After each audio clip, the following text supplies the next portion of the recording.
सहायता था ये करनी पड़ती। तो चले जी, शुरू करते हैं ड्रामा गूंगी चोरू 2.0। एक याद है साहब,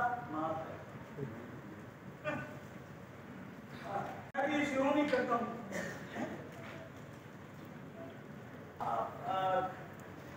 कौन किस उम्र के हैं? अरे किस उम्र के हैं? कोई 30 बरस की होगी जवान।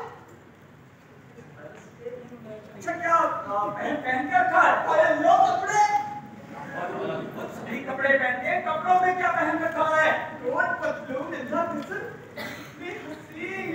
चंदी लग रहे थे, फील आ गया आज पर।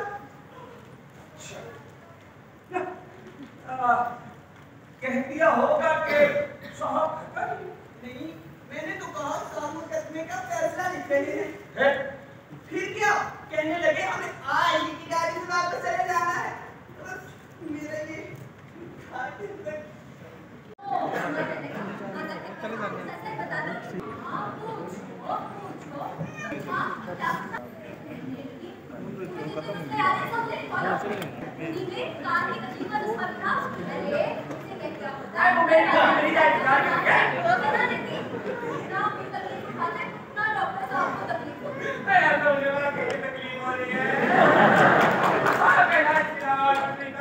डॉक्टर साहब, आपने कुछ कहा?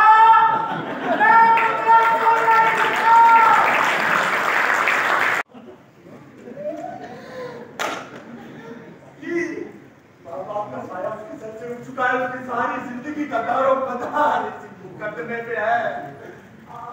अच्छा, सुहागंदरी बेगम का मुकदमा, वही मुकदमा।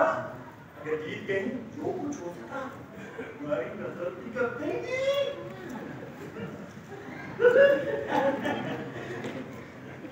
आप बताइए, आपका इस केस से क्या ताल्लुक है? बात दरअसल ये है, हमारे मरहूम के उनके अब्बा मरहूम के साथ गहरे ताल्लुकात थे।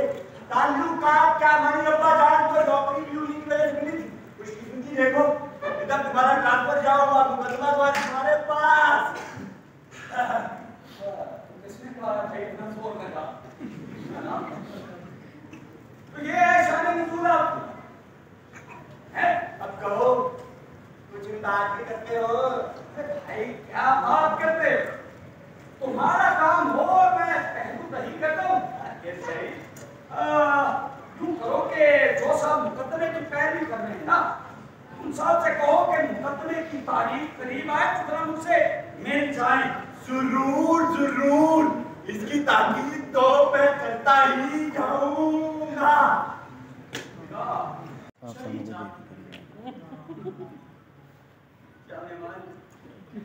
तुम एक परी की तरह आती और हवा की लहरों पर तैरती हुई निकल जाती हो।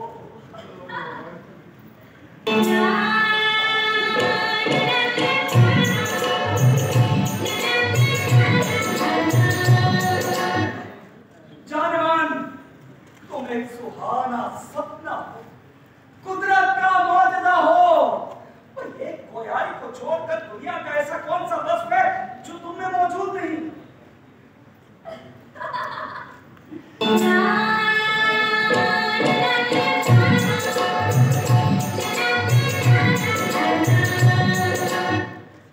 मेरी जान, अगर तुम्हें बोलने की कुव्वत अता हो जाए तो वो सारे मीठे जज्बात जो मुझे तुम्हारी स्याह आंखों में, बल्कि लेंस वाली आंखों में